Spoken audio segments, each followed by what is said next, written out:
শিক্ষার্থীবৃন্দ, আশা রাখি তোমরা সকলেই সুস্থ আছো, সকলেই সুস্থ থাকো, সেটি মহান সৃষ্টিকর্তার নিকট কামনা করি।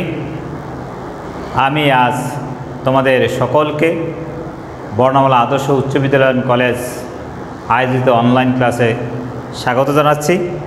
আজকে আমি দশম শ্রেণীর গণিত বিষয়ের উপর পাঠদান করব এবং সেই পাঠদানের বিষয়টা হবে ত্রিকোণমিতি।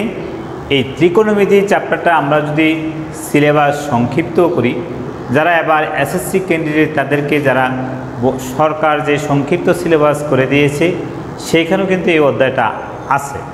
তাই আমাদের এই অধ্যায়টা খুব গুরুত্বপূর্ণ, অর্থাৎ 9.1 এবং 9.2। 9.1টা নিয়ে আমরা অনেক আলোচনা করেছি।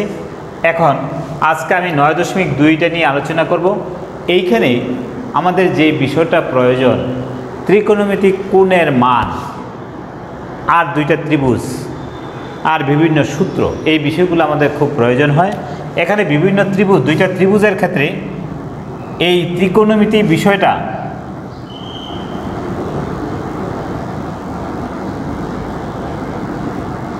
এই ত্রিকোণমিতি বিষয়টাই কিন্তু একটা সমকোণী ত্রিভুজ নিয়ে গঠিত।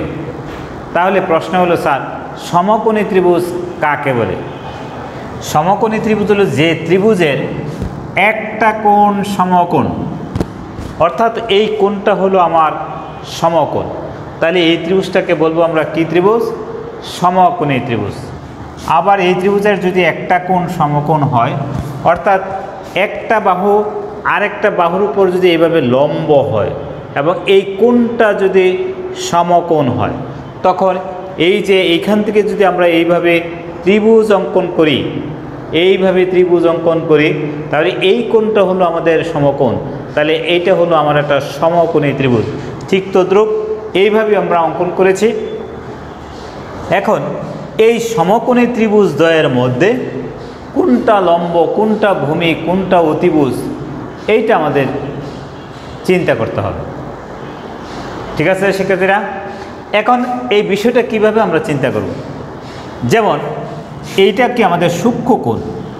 এই যে লম্ব এবং ভূমি অতিভুজ চিহ্নিত করতে গেলে আমাদের যে বিষয়টার প্রয়োজন হয় সেটা হলো আগে জানতে হবে আমার কোনটা সূক্ষ্ম কোণ, এবং এই সূক্ষ্ম কোণের আলোকে আমাদের বাহুগুলা নির্ভর করবে কোনটা লম্ব কোনটা ভূমি, আর সমকোণের আলোকে নির্ভর করবে অতিভুজ।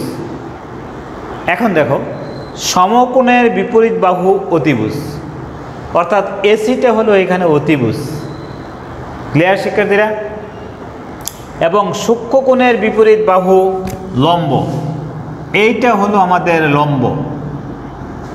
এবং এই সমকোণের বিপরীত বাহু অতিভুজ, এটা হলো আমাদের অতিভুজ। এবং সন্নিহিত বাহু, এই সন্নিহিত বাহু বলতে বোঝায় কোণ সংলগ্ন, অর্থাৎ সূক্ষ্ম কোণ সংলগ্ন যে বাহুটা, সেইটা হলো আমাদের ভূমি। ঠিক আছে শিক্ষার্থীরা? এখন আমরা যদি বলি যে এই ত্রিভুজটার ক্ষেত্রে আমরা কি করব, কোনটা লম্ব কোনটা ভূমি কোনটা অতিভুজ নির্ভর করব। কিভাবে জানবো যে কোনটা লম্ব কোনটা ভূমি কোনটা অতিভুজ? কি তোমরা সবাই বলতে পারবে? আচ্ছা দেখো, তোমাদের যে কনসেপ্টটা তোমরা নিজেরা একটু বলে নাও, দেখো কি হয়, আমারটার সাথে মিলে কিনা।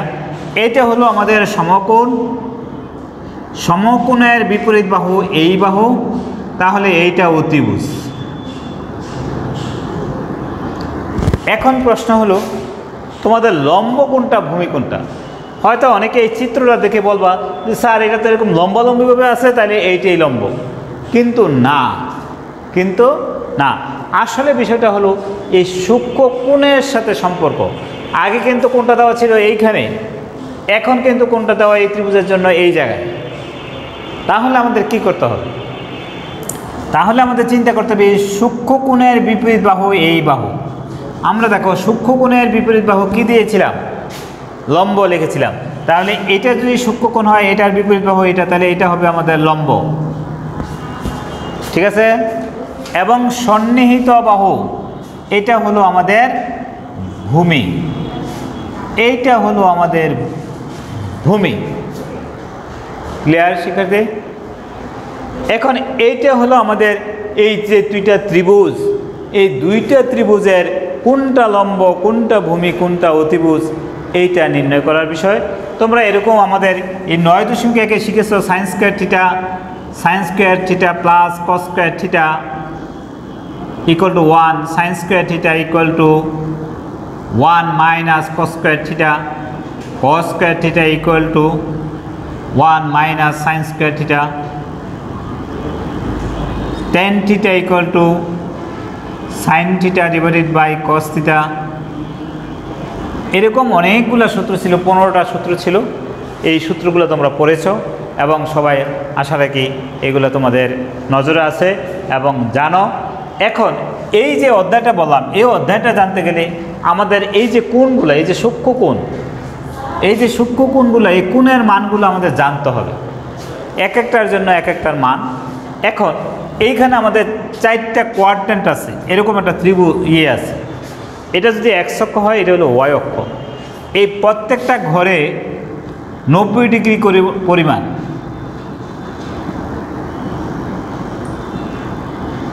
এইখানেও কিন্তু 90 ডিগ্রি আছে। আমাদের এই অধ্যায়ে যে বিষয়টা হবে শুধুমাত্র এইটুকু থেকে, অর্থাৎ এখানে 0 থেকে আরম্ভ করে 90 ডিগ্রির মধ্যেই সীমাবদ্ধ থাকবে। ঠিক আছে শিক্ষার্থীরা? এবং এই কোণের মানগুলা, যেমন এইখানে বললাম আমি সাইন 30 ডিগ্রি, কস 30 ডিগ্রি, তাহলে আমাদের একটু আসলো। আবার 45 ডিগ্রি বললাম, আবার বললাম 60 ডিগ্রি। ঠিক আছে? এই বিষয়টি আমি এখন দেখাচ্ছি। দেখো, এখানে প্রথমে বললাম আমরা 0 ডিগ্রি, 30 ডিগ্রি, 45 ডিগ্রি, 60 ডিগ্রি এবং 90 ডিগ্রি। একটা ছক আছে তোমাদের বইয়ে এই অধ্যায়ে, এই ছকটা তোমরা বইটা খুললেই পাবে। এবং এই যে মানগুলা, এই মানগুলা সাইন, কস, ট্যান, কট, সেক, কোসেক, 6টা অনুপাত আছে। এই 6টা অনুপাতের মান আমরা কিভাবে বের করব? অবশ্যই আমাদের ঠোঁটের মাথায় থাকতে হবে মানগুলা। যেই রকম আমাকে যদি আমার আব্বার নাম কেউ জিজ্ঞাসা করে, আমরা কিন্তু ভুলক্রমেও কেউ চাচার নাম বলি না। বলি? কেউ বলো তোমরা? না। তাহলে এইখানেও আমাদের যে কোণের মানগুলো আসবে সেগুলো এমনভাবে মান বলতে হবে যেটা অন্য কারো মান নিয়ে না আসে। এখন দেখো, এই প্রক্রিয়াটা আমরা বের করার একটা সুন্দর প্রক্রিয়া আছে। যেমন 0, 1, 2, 3, 4, কয়টা শব্দ লিখেছি? 1, 2, 3, 4। আমি এখানে 5টা শব্দ লিখেছি এবং এই 5টাকে আমরা প্রত্যেকটাকে 4 দ্বারা ভাগ করব। প্রত্যেকটাকে কি করব? 4 দ্বারা ভাগ করলাম। ভাগ করে এটাকে আবার বর্গমূল করব। এইটা কি চিহ্ন? বর্গমূল চিহ্ন, রুট ওভার। এখন বর্গমূল করার পরে আমরা যে মানটা পাবো সেই মানটা হবে আমাদের সাইনের মান। কার মান? সাইনের মান। এখানে 0কে কোনো জিনিস দ্বারা ভাগ করলে সেটা 0ই হয়। এইটাকে যদি বর্গমূল করি তাহলে হবে হাফ। এইটার সাথে এটা যদি কাটাকাটি করি 2, তাহলে 1/√2। এটা হবে √3/2 আর এটা হবে 1। এই যে মানগুলো পাইলাম, sine 0 degree 0, sine 30 degree half, sine 45 degree 1/√2, sine 60 degree √3/2, sine 90 ডিগ্রির মান 1। এই মানগুলো আমাদের একদম মুখস্থ থাকতে হবে। কথা বুঝতে পেরেছ? কিন্তু যদি আমরা ভুলে যাই তাহলে যেন এইভাবে আমরা বের করে নিয়ে সঠিকটা কাজে লাগাতে পারি। ঠিক আছে শিক্ষার্থীরা? এখন আমরা কসটা কীভাবে নির্ণয় করব? কসটিটাকে নির্ণয় করার সূত্র আছে, যেমন 4, 3, 2, 1, 0। এইভাবে আবার প্রত্যেকটাকে 4 দ্বারা ভাগ করে যদি আমরা সেইটাকে বর্গমূল করি তাহলে মানটা পাওয়া যায়, কজের মানটা পাওয়া যাবে। কিন্তু আরেকটা সহজ কথা আছে, সেই সহজ বিষয়টা হলো এইখান থেকে যদি আমরা লেখা আরম্ভ করি এইভাবে উল্টা দিকে আসি তাহলে কিন্তু আমরা কজের মানটা পেয়ে যাব। বুঝতে পেরেছ? তাহলে এইখানে আসলে আমাদের 1, এটা √3/2, 1/√2 হাফ, 0। এখন দেখো আমরা কজের মান পেয়ে গেলাম। কার মান পেয়ে গেলাম? কজের মান পেয়ে গেলাম। এখন আমরা আরেকটা জানি, দেখো tan থিটা ইকুয়াল টু আমরা লিখেছি এখানে tan theta equal to sin theta by cos theta, sin theta divided by cos of theta. তাহলে এইখানে আমাদের এই যে tan থিটার মান যদি আমরা বের করতে চাই, তাহলে এই সাইনের মানকে যদি কজের মান দ্বারা ভাগ করি তাহলে আমাদের ট্যানের মানটা চলে আসবে। কি বলছি? সাইনের মানকে যদি কজের মান দ্বারা ভাগ করি তাহলে ট্যানের মান আমরা পেয়ে যাব। দেখো তাহলে কিভাবে আসতেছে, 0কে 1 দ্বারা ভাগ করলে এখানে যদি আমি ট্যান লিখি, 0কে 1 দ্বারা ভাগ করলে এটা 0, এটাকে এটা দ্বারা ভাগ করলে কত হয়? হাফ ভাগ √3/2, হাফ ইন্টু 2/√3, এটা কাটা, তাহলে কত রইল? 1/√3। তাহলে এটা পেয়ে গেলাম আমি 1/√3। এটাকে এটা দ্বারা ভাগ করলে 1, এটাকে এটা দ্বারা ভাগ করলে হবে √3, আর 1/0, 1/0 এটার মান কত? আমার ধারণা অনেকেই বলবো স্যার এটার মান 1, কিন্তু না, এটা হবে অসংজ্ঞায়িত। অর্থাৎ আমার কাছে এই কলমটা আছে, এই কলমটা আমি কাকে দিব? যদি কাউকে দেওয়ার মতো না থাকে তাহলে এটা কি হয়ে যাবে? এটার কোনো সংজ্ঞাই দেওয়া যাবে না, এটা কোন জায়গায় রাখা যাবে সেই বিষয়টাই বলা যাবে না। মনে করে আমি এটাকে এইভাবে বললাম যে স্যার এই টেবিলটার উপরে রেখে দিলাম, তাহলে টেবিলটা তো একটা বস্তু, যাকে আসছে আমি রাখতে পারলাম, কিন্তু এইখানে এই যে শূন্যটা, এটা কিন্তু কোনো বস্তু, এটা কোনো মান নাই, সেই জন্য এই মানটা হবে অসংজ্ঞায়িত, এটার কোনো সংজ্ঞা দেওয়া যায় না, অর্থাৎ এটা অনির্ণেয়, অসংজ্ঞায়িত। এখন ট্যান পেয়ে গেলাম। এখন দেখো কটটা কিভাবে বের করব? কটটাও ঠিক তদ্রূপ, সাইনের মান থেকে কজের মান আমরা যেভাবে উল্টা করে লিখেছিলাম, আবার এইখানেও কটটা যখন বের করব তখন ট্যানের মানটা যদি আমরা এদিক থেকে এইভাবে লেখা আরম্ভ করি তাহলে কটের মানটা পেয়ে যাব। এটা হবে অসংজ্ঞায়িত, এটা √3, 1/√3, 1/√3, 0। এখন cot থিটা ইকুয়াল টু যদি অন্যভাবে আমরা বের করতে চাই, যেমন cot theta equal to cos theta divided by sine of theta, এটা হলো আমাদের সূত্র। cot theta equal to cos theta divided by sine of theta. এখন এই সূত্রতে যখন আমরা বসাবো তাহলেও কিন্তু এই মানগুলো আমরা পেয়ে যাব। বুঝতে পেরেছ? এখন আমি ট্যান পেলাম, কট পেলাম, যদি আমরা sec বের করতে চাই, sec থিটা ইকুয়াল টু কি? আমরা সূত্র জানি sec theta equal two 1/cos theta, 1/cos theta, অর্থাৎ কজের বিপরীত। কজের বিপরীত কীভাবে? এইখানে যদি cos থিটার মান এখানে কত দেওয়া আছে? 1, এইটার নিচে মনে মনে কি আছে? আরেকটা 1 আছে, এইখানে এটা মান দেওয়া আছে, এটার নিচেটা কি আছে? মনে মনে 1 আছে। অর্থাৎ 1কে কজের মানগুলো যদি যারা ভাগ করি, এই 1কে cos থিটার যে মানগুলো দেওয়া আছে এই মানগুলো দ্বারা যদি ভাগ করি তাহলে দেখো আমাদের সেকের মানটা চলে আসবে। 1কে 1 দ্বারা ভাগ করলে 1, 1কে এই √3/2 দ্বারা ভাগ করলে কত হবে? 1 ভাগ √3/2, তাহলে 1 ইন্টু 2/√3, তাহলে 2/√3, তাহলে এটার মান হয়ে গেল 1, এটা হয়ে যাবে 2/√3। দেখো লবটা হরে চলে গেছে, হরটা লবে চলে আসছে, এটা হয়ে যাবে √2, এটা হয়ে যাবে 2, আর এটা হবে 1/0, তাহলে এটাও হয়ে যাবে অসংজ্ঞায়িত।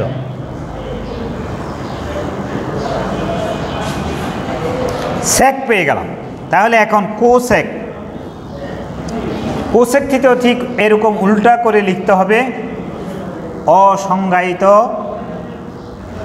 2 √2 2/√3 1।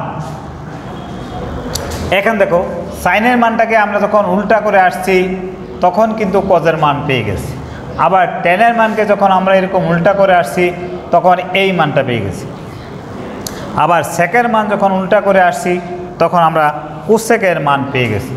এখন এই যে মানগুলি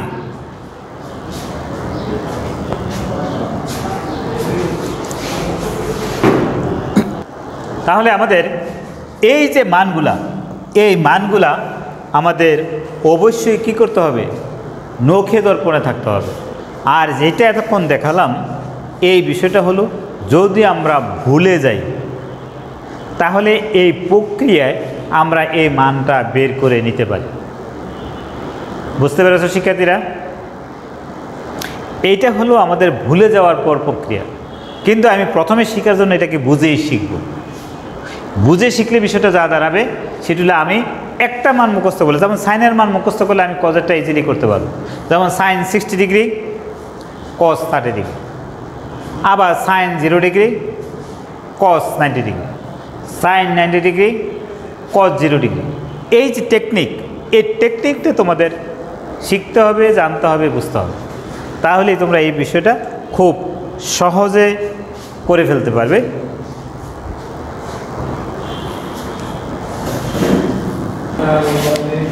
দেখো শিক্ষার্থীরা, এখানে যদি সাইনে ইকুয়াল টু 4/5 হয় তাহলে টেনের মান নির্ণয় করো। তো টেন এ ইকুয়াল টু কি, সাইনে বাই কজে, অর্থাৎ এখানে থিটার জায়গা যদি এ বলি, এটা হলো আমার একটা কোণ, এখানে টেনের মান কত, sine theta divided by cos of theta. তাহলে এইখান থেকে আমাদেরকে দুইটা প্রক্রিয়ায় আমরা এই মানটা বের করতে পারি, যেমন সাইন এ ইকুয়াল টু 4/5। এটাকে যদি আমি একটা সমকোণী ত্রিভুজ কল্পনা করে নেই, সাইন এ, এটা যদি আমার কোণ হয় B C, A B C সমকোণী ত্রিভুজ, এইখান থেকে চিন্তা করে নিও আমার, কারণ সাইন থিটা ইকুয়াল টু লম্ব বাই অতিভুজ, লম্ব বাই অতিভুজ, এটা হলো লম্ব, এটা হলো অতিভুজ। তাইলে আমাকে এই ভূমির মানটা বের করে নিতে হবে। কি করতে হবে? এই ভূমির মানটা বের করে নিতে হবে। এখন এইটা ছাড়াও, এই যে সমকোণী ত্রিভুজ, এইটা ছাড়াও আমরা আরেকটা প্রক্রিয়া করতে পারি। যদি এটাকে উপপক্ষকে বর্গ করি তাহলে sine square A equal to এত, তারপরে আমরা এখান থেকে আবার বের করতে পারি কজের মান, কজের মান বের করে নিয়েও আমরা এটার সমাধান বের করতে পারবো। কিন্তু এখানে আমাদের এটাই সহজ, এখানে এবিসি সমকোণী ত্রিভুজ, এখানে লিখতে হবে, মনে করি ত্রিভুজ এ বি সি সমকোণী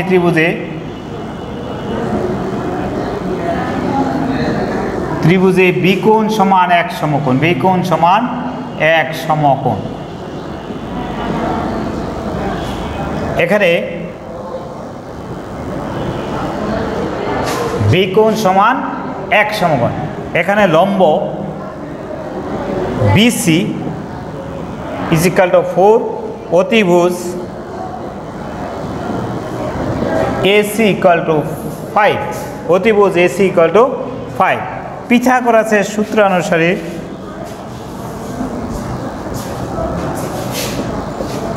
সূত্রানুসারে,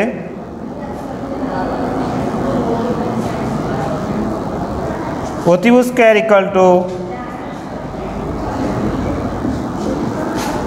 ভূমি স্কয়ার প্লাস লম্ব স্কয়ার, ভূমি স্কয়ার প্লাস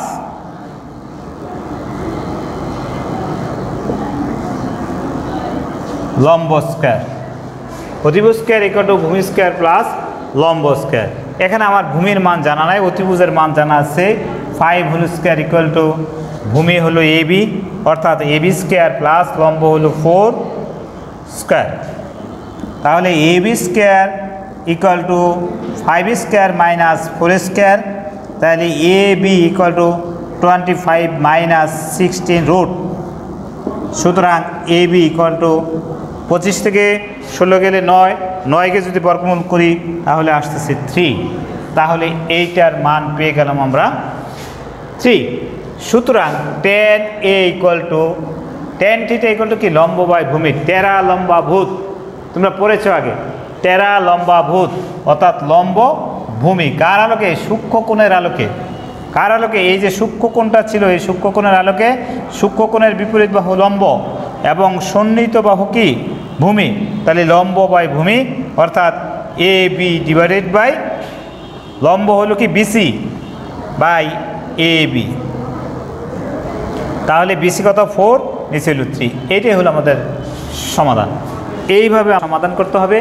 এবং এই অধ্যায়ে আজকে যে বিষয়গুলো আমরা আলোচনা করলাম, ঠিক আছে, এই বিষয়গুলো তোমরা যদি এই অধ্যায়ের অঙ্ক শিখতে চাও, অর্থাৎ তোমাদের শিখতেই হবে, আর না হয় এসএসসি পরীক্ষা ভালো রেজাল্ট করা কোনোভাবেই সম্ভব হবে না। সেজন্য আজকে যে বিষয়গুলো আলোচনা করলাম সেগুলা বাসায় মনোযোগ সহকারে আবার চেষ্টা করবে এবং ভালো থাকবে। সবাই বাবা মাকে সহযোগিতা করবে। এই বলেই এখানে শেষ করছি।